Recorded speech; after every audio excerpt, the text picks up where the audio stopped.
What is going on, Headliner Nation? Jake and Kyle coming back at you today, talking tight ends, the football kind, Kyle. We're going through our top 12 tight ends here for 2020, and this is kind of going to be a little bit of a mess because it's the tight end position, and it's really a crapshoot at this point. But why not? Let's talk some tight ends. Actually, this is a joke. We're not talking about the football kind of tight ends. It's just going to be another 15 minutes of a slideshow and me in scantily clad outfits showing my tight ends. All right, everybody has now tuned out, but if you've stuck with us, we greatly appreciate it.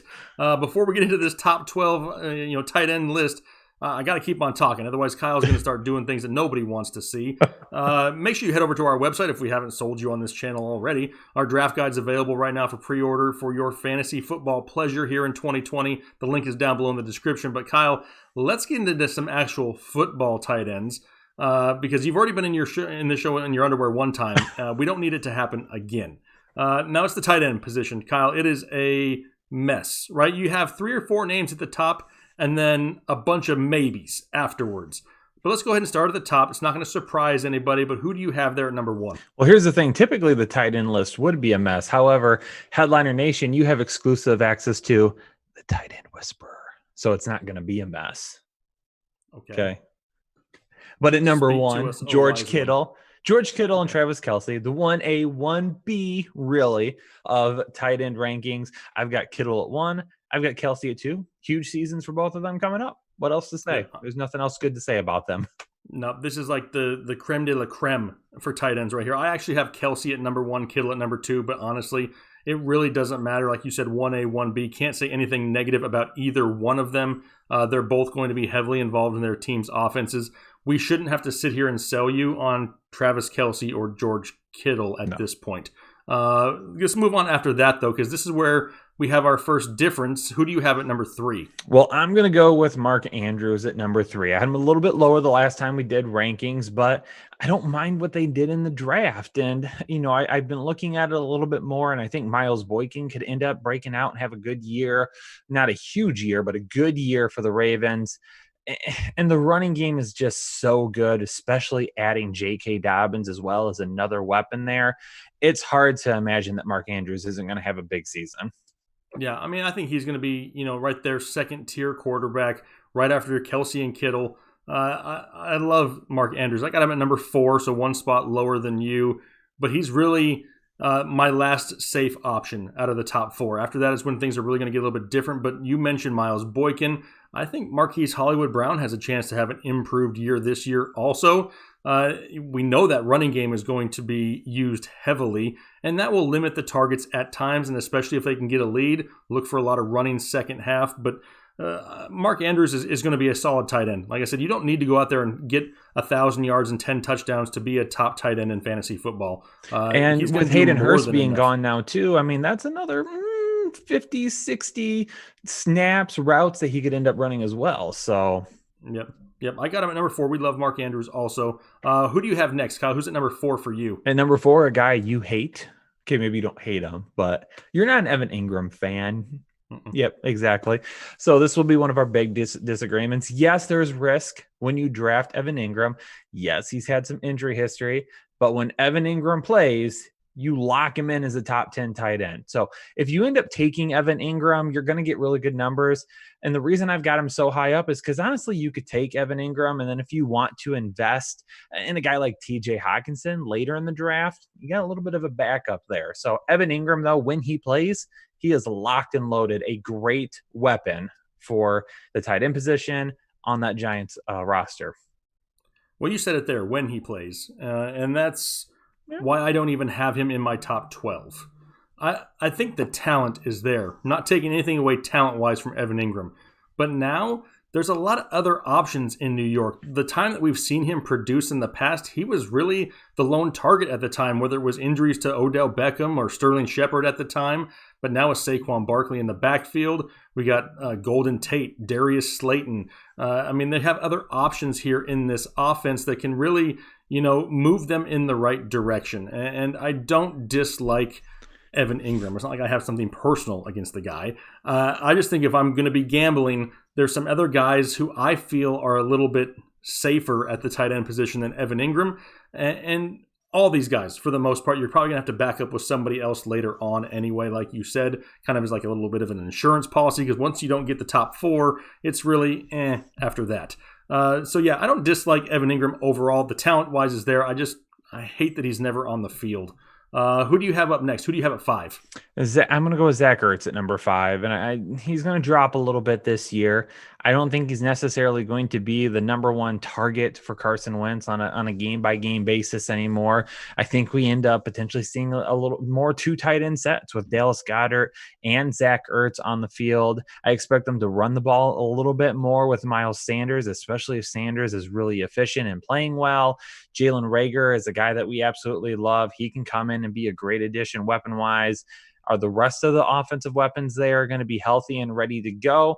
We'll see, but I think Ertz could end up seeing some of that volume tick down this year.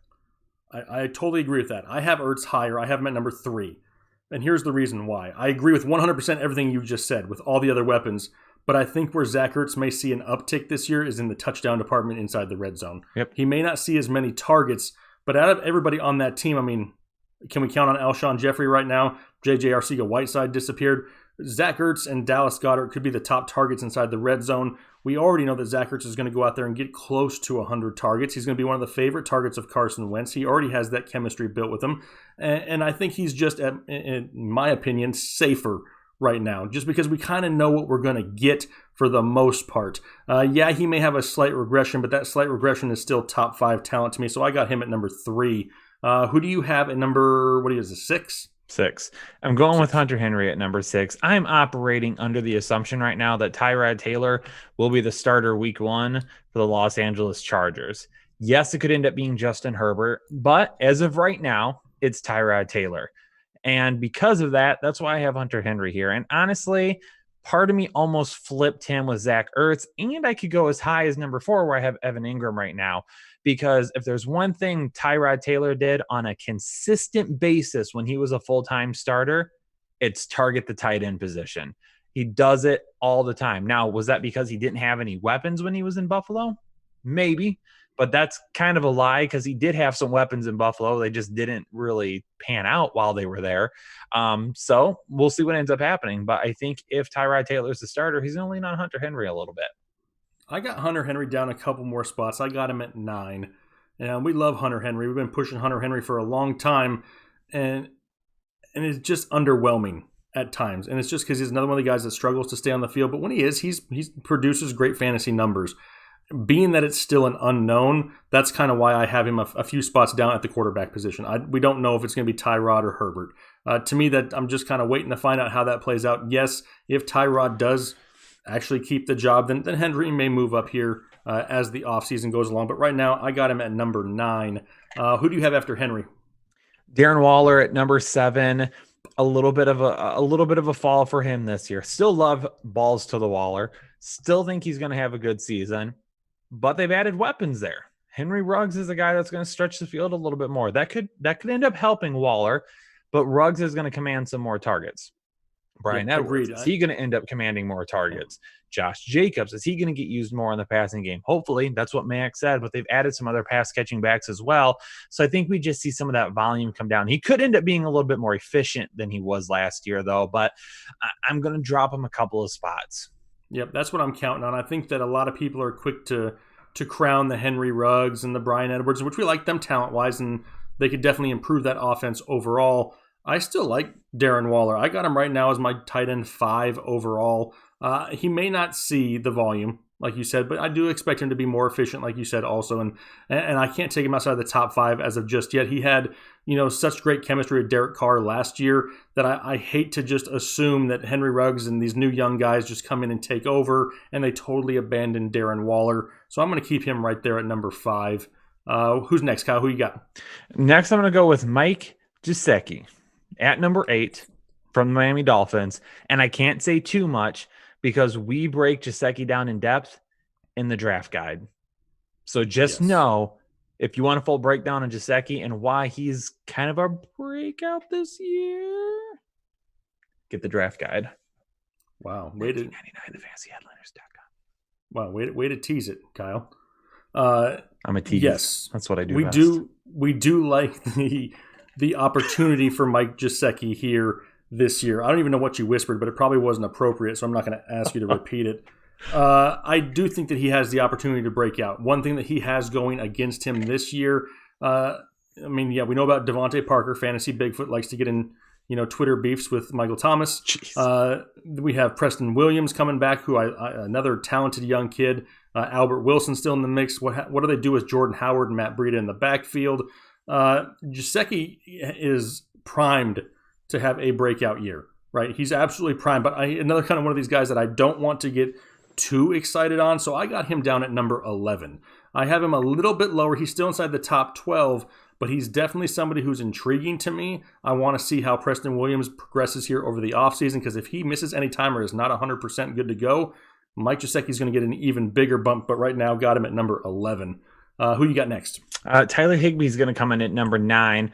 Think he's in for another good season. Obviously, no more Brandon Cooks, which bodes very well for Higbee. Higbee could end up going a little bit higher. What Jared Goff are we going to get? Are we going to get the pretty good Jared Goff, or are we going to get the suck Jared Goff? It could go either way. It's like a surprise, right?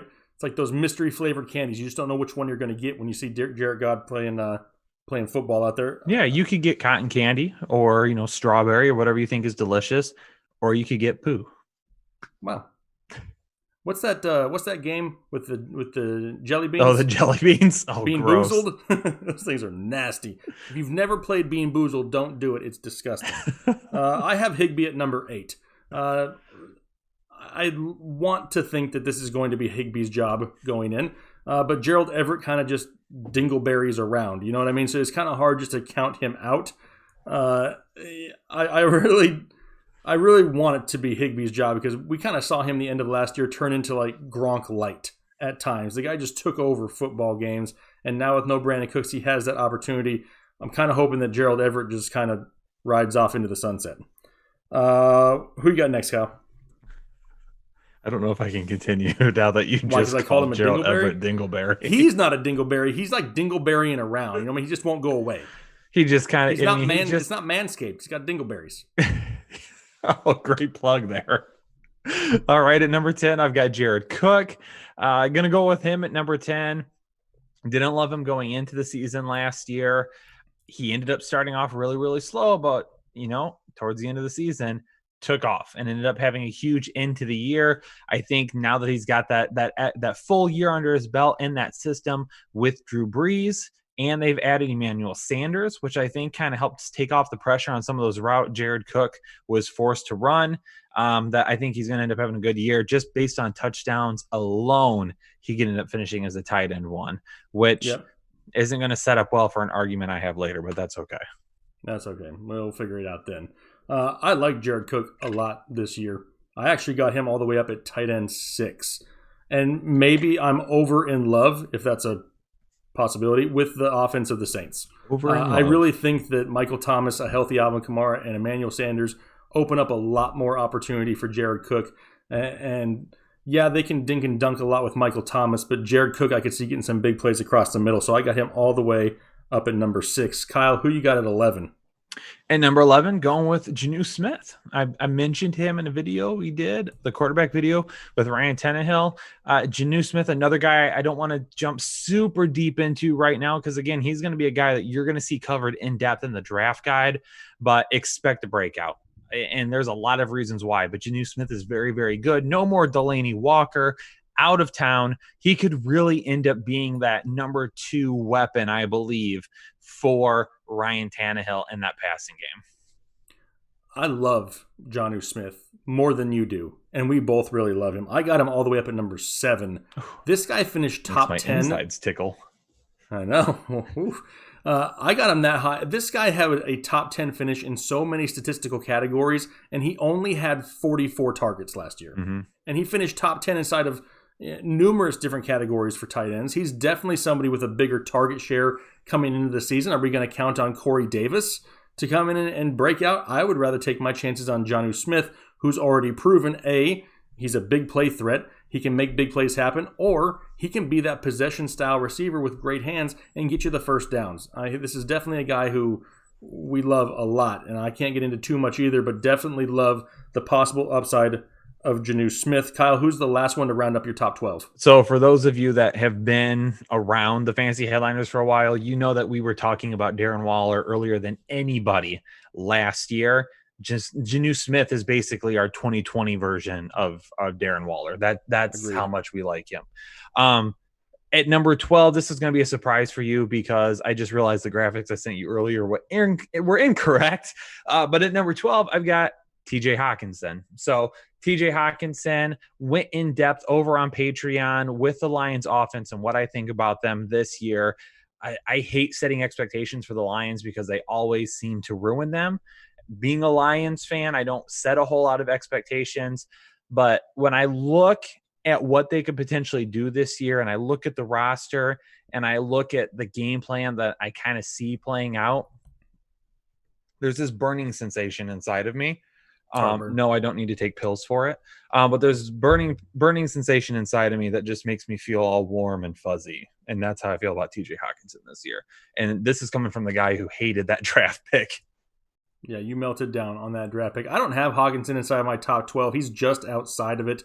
I really expect him to take a step forward this year also. And this Detroit Lions offense could be very much improved as long as Matthew Stafford is 100% healthy, good to go.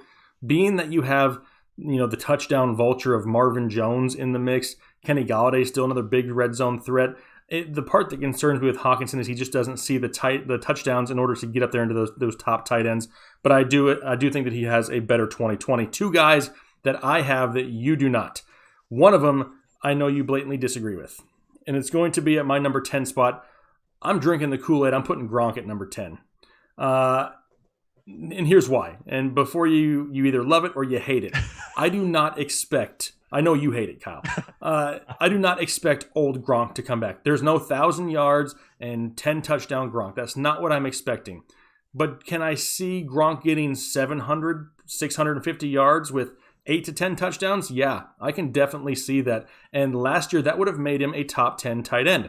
I don't think that he's going to come out and be, the Patriots Gronkowski. Don't read into it too much. But as far as tight ends goes, he's somebody with Tom Brady as his quarterback in a system in which that he's going to go there kind of somewhat of a, I don't want to call it a revenge tour, but he came back just to play with Brady. They know each other. This whole offseason being how it is, I'm buying Gronk as a top 10 tight end. I got him at number 10 right now. And number 12, I have Hayden Hurst of now the Atlanta Falcons. No Austin Hooper. We saw what Austin Hooper did in this offense last year. Those targets have been vacated and now go the way of Hayden Hurst. You may not like Hayden Hurst, but that's only because you have no idea who the hell he is because he was behind Mark Andrews last year and didn't get much of an opportunity, but he's a very skilled tight end in an offense that has utilized their tight ends over the past few years. Like I said, we saw what they did with Hooper last year. Having Hurst at number 12 gives me zero heartburn whatsoever. I have a nice little stat in the draft guide about Rob Gronkowski and tight ends that are 31 or older and the amount of touchdowns they score in a season, and it's not pretty.